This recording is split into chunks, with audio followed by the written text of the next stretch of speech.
Good morning children. మనం ఈరోజు 10వ తరగతి పాఠ్యపుస్తకంలోని భూమిక అనే పాఠం గురించి తెలుసుకుందాం. దీన్ని రాసిన వారు గూడూరి సీతారాం.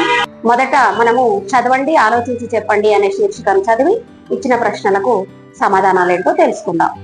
పుస్తకాలకు రెక్కలుండవు, కానీ వాటిని చదివితే మనకు రెక్కలు మొలిచినట్లుగా ఉంటుంది. ఆ రెక్కలు జ్ఞానాన్ని, ఆలోచన శక్తిని, సృజనాత్మకత నైపుణ్యాన్ని, లోక పరిశీలన దృష్టిని, జిజ్ఞాసను, ఉత్సాహాన్ని అందిస్తాయి. మంచి పుస్తకం ఉత్తమ మిత్రునితో సమానం. శరీరానికి వ్యాయామం ఎట్లాంటి శక్తినిస్తుందో మంచి పుస్తకం చదవడం వల్ల మనసుకు అలాంటి ఉత్తేజం కలుగుతుంది. ఏది మంచి పుస్తకం, ఏ పుస్తకాన్ని చదవాలనే ఎంపికలో పుస్తక పరిచయ వాక్యాలు మార్గదర్శనం చేస్తాయి. ప్రశ్నలు చూద్దాము. పుస్తకాలు చదవడం వల్ల కలిగే ప్రయోజనాలు ఏమిటి? మనం పుస్తకం చదివినప్పుడు మనకు రెక్కలు మొలిచినట్లుగా ఉంటుంది. అంటే మనకు జ్ఞానము, ఆలోచన శక్తి, ఉత్సాహము, సృజనాత్మకత, పరిశీలన దృష్టి మొదలైనవన్నీ మనకు ఈ పుస్తకాలు చదవడం వల్ల వస్తాయి. ఎట్లాంటి పుస్తకాలు చదవాలి? ఏ పుస్తకం చదివితే మనకు జ్ఞానం లభిస్తుంది, మనకి సమాచారం, మనం అనుకున్న సమాచారం దొరుకుతుంది, పరిశీలన దృష్టి కలుగుతుంది, ఆనందం కలుగుతుంది, ఇలాంటివన్నీ మనము ఆలోచించి ఆ పుస్తకాలను ఎంపిక చేసుకోవాలి. ఏదైనా పుస్తకాన్ని చదవాలి అనే ఆసక్తిని కలిగించే అంశం ఏది? పుస్తకాన్ని చదవాలని ఆసక్తిని కలిగించడం అంటే ముందు పరిచయ వాక్యాలు ఉంటాయి ఆ పుస్తకం గురించి. ఆ పుస్తకంలో ఏమేమి చెప్పదలుచుకున్నారు, ఆ పుస్తకం ఏంటి అనే విషయాలు మనం చదివితే దాంట్లో ఆ గ్రంథ నేపథ్యం, రచయిత, విమర్శన వాక్యాలు, పరిచయ వాక్యాలు, ఇంకా ముందు మాట, ఇలాంటివి చదివితే మనకు ఆ పుస్తకం గురించి, ఆ పుస్తకంలో మనం ఏం తెలుసుకోబోతున్నాము అనేది మనకు తెలిస్తే అప్పుడు ఆ పుస్తకాన్ని మనం ఎంపిక చేసుకోవాలా వద్దా అనేది మనకు తెలుస్తుంది. మీరు చదివిన కొన్ని పుస్తకాల పేర్లు చెప్పండి. అంతకుముందు మనకు 10వ తరగతి ఉపవాచకంగా బారిస్టర్ పార్వతీశం ఉండేది, చాలా బాగుండేది. ఇప్పుడు మనకు రామాయణం ఉంది ఉపవాచకంగా. ఇంకా భారత రామాయణ కథలు కూడా కొన్ని చదివాను అని చెప్పొచ్చు. ఎందుకంటే మనం ఆల్రెడీ అప్పుడిప్పుడు చదువుతూ ఉంటాం కదా భారత రామాయణ కథలు. పాఠం ఉద్దేశం. ముందు మాట వల్ల పుస్తకంపై ఒక అవగాహన కలుగుతుంది. ఆ పుస్తకాన్ని చదవాలనే ఆసక్తి, ఆత్రత ఏర్పడతాయి. దాని గురించి తెలియజెప్పడమే ఈ పాఠం ఉద్దేశం. అంటే ముందు మాటను చదవడం మనం అలవాటు చేసుకోవాలి మొట్టమొదట. పాఠ్యభాగ వివరాలు. ఈ పాఠము పీఠిక ప్రక్రియకు చెందినది. ఒక పుస్తకం ఆశయాన్ని, అంతఃసారాన్ని, అంటే ఆ పుస్తకంలో ఏమేమి మనం తెలుసుకోబోతున్నామో అనే విషయాలను ఈ ముందు మాటలో కొందరు రచయితలు ఏం చేస్తారంటే ఆ పుస్తకాన్ని రాసిన తర్వాత, కావ్యాన్ని రాసిన తర్వాత ముందు మాట రాయడానికి తమ తోటి మిత్రులు ఇంకా వేరే పండితులతో రాయిస్తారు. అప్పుడు వాళ్ళు ఆ పుస్తకాన్ని అంతా చదివి ఆ పుస్తకం యొక్క సారాన్ని ముందు మాటలో తెలియజేస్తారు. అప్పుడు మనం ఆ పుస్తకంలో ఏమేమి ఉంటది అనేది మనకు తెలుస్తుంది. పీఠిక అనే ప్రక్రియకే పర్యాయ పదాలు భూమిక, ముందు మాట, ప్రస్తావన, తొలి పలుకు, మున్నుడి, ఆముఖం, ఇలాంటి పేర్లు ఎన్నో ఉన్నాయి. అయితే నేషనల్ బుక్ ట్రస్ట్ వాళ్ళు ప్రచురించిన నెల్లూరి కేశవస్వామి ఉత్తమ కథలు అనే సంపుటికి గూడూరి సీతారాం రాసిన పీఠిక ఇది. ఇప్పుడు మనం చెప్పుకునే ఈ పాఠ్యభాగము పీఠిక, ఒక ముందు మాట ఒక పుస్తకానికి. నెల్లూరి కేశవస్వామి కథలు అనే పుస్తకానికి ముందు మాట. అంటే ఆ పుస్తకంలో నెల్లూరి కేశవస్వామి కథలు అనే దాంట్లో ఏమేమి ఉన్నాయి అనేది ముందు మాట చదివితే మనకు తెలిసిపోతుంది. ఆ ముందు మాట మనం ఇప్పుడు తెలుసుకోబోతున్నాం. రచయిత పరిచయం. రచయిత పేరు గూడూరి సీతారాం. రాజన్న సిరిసిల్ల జిల్లా దగ్గర గల హనుమాజీపేట గ్రామంలో గూడూరి సీతారాం జన్మించాడు. 1953 నుండి 1965 వరకు సుమారుగా 80 కథలు రాశాడు. తెలంగాణ కథా సాహిత్యంలో పేద కులాల జీవితాలను, అట్టడుగు వర్గాల భాషను అక్షరబద్ధం చేసిన రచయిత ఈయన. స్వాతంత్ర్యానంతరం తెలంగాణ తొలితరం కథలకు దిక్సూచిగా నిలబడ్డాడు ఈయన. 1953లో తెలంగాణ రచయితల సంఘానికి కార్యదర్శిగా కూడా పనిచేశాడు.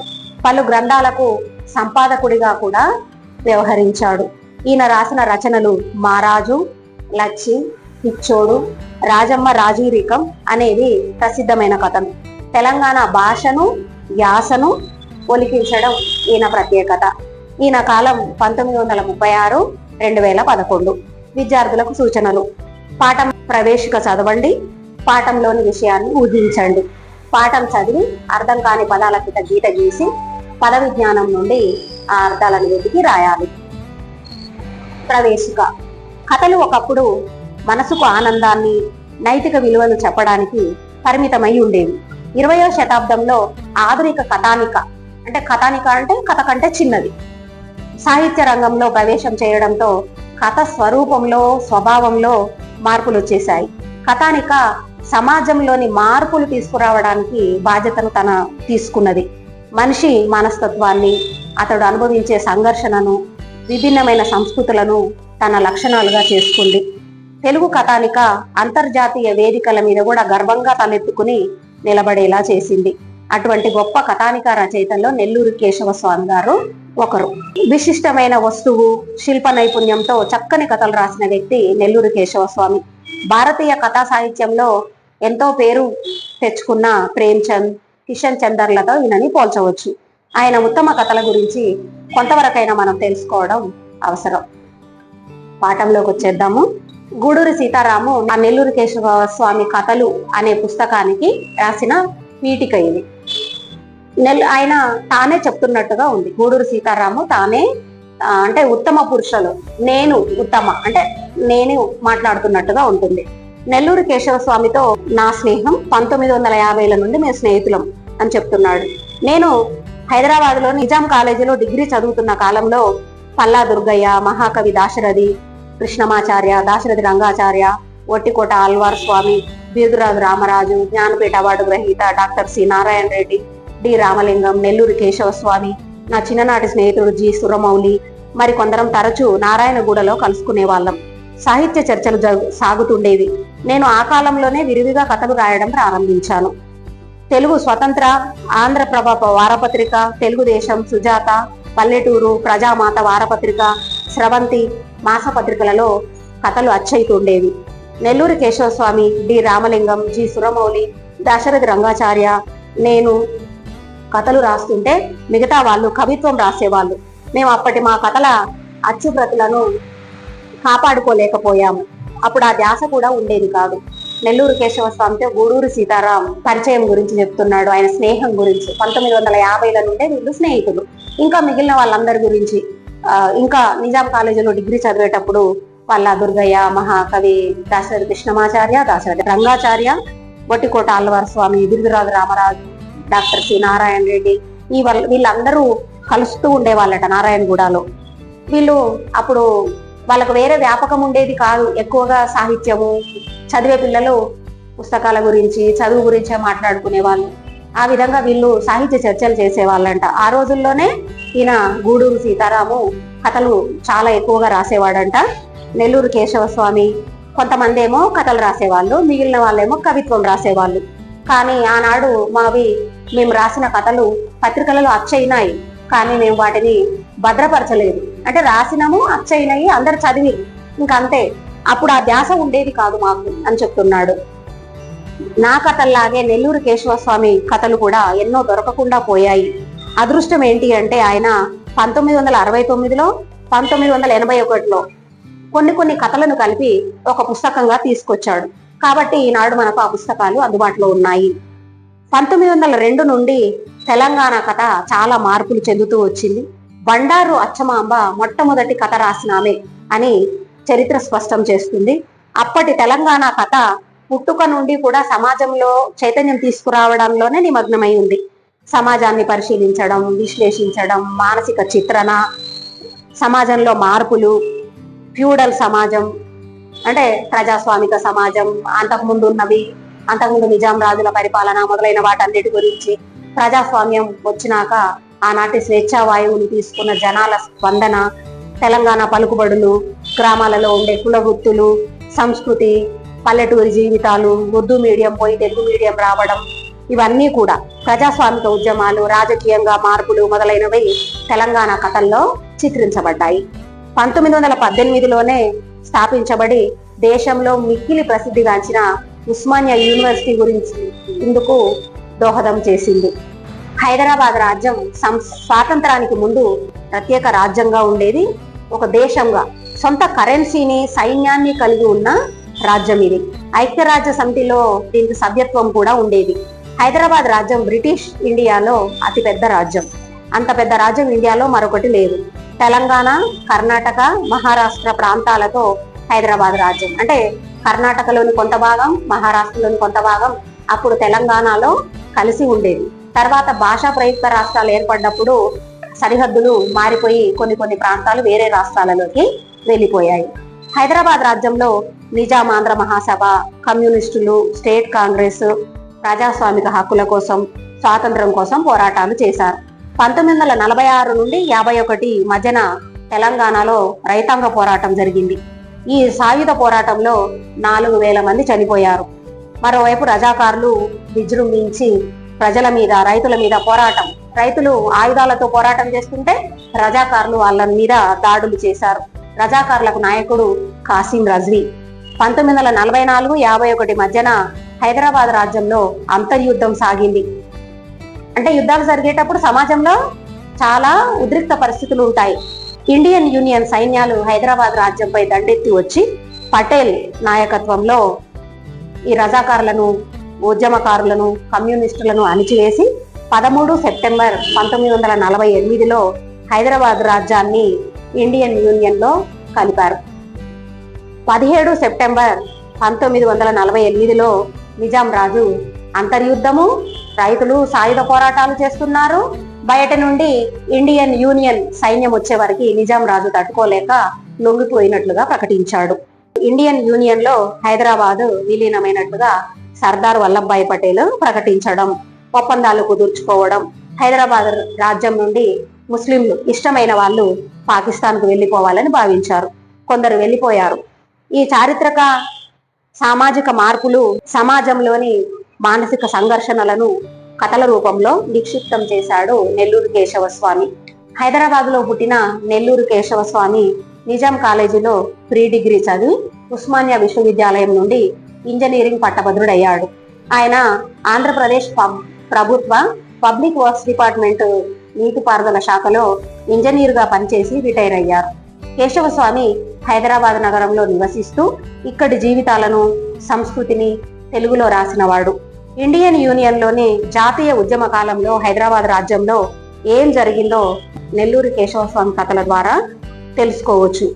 హైదరాబాద్ రాజ్యం గురించి తమిళంలో, మరాఠీలో వచ్చినంత సాహిత్యం తెలుగులో రాలేదు. తమిళం, మరాఠీలో వచ్చిన హైదరాబాద్ రాజ్యం గురించిన కథలు, నవలలు కేంద్ర సాహిత్య అకాడమీ ద్వారా వేరే భాషల్లోకి కూడా అనువదించబడ్డాయి. అలా తెలుగులో వచ్చాయి. నెల్లూరు కేశవస్వామి కథలు తెలుగులో రాయబడిన కథలు. అంటే మరాఠీలో, తమిళంలో వచ్చిన సాహిత్యాన్ని తెలుగులోకి అనువదించినవి వేరేవి. కేశవస్వామి తెలుగులోనే రాసిన కథలు మనకు అందుబాటులో ఉన్నాయి. ఈ కథలకు తెలుగు సాహిత్యంలో ఎంతో విశిష్టమైన స్థానం ఉంది. ఆంధ్రప్రదేశ్ రాష్ట్రంలో ఉత్తరాంధ్ర, కోస్తాంధ్ర, రాయలసీమ, తెలంగాణ అని ఈ ప్రాంతీయ విభాగాలు ఉన్నాయి. నెల్లూరు కేశవస్వామి తెలంగాణ ప్రాంతానికి చెందిన రచయిత.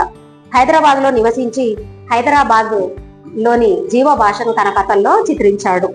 ఆయన చాలా కథలు రాశాడు, కానీ కొన్నే లభిస్తున్నాయి ఈనాడు. ఈయన తొలి కథల సంపుటి పసిడి బొమ్మ, ఇది ఆగస్టు 1969లో వెలువడింది.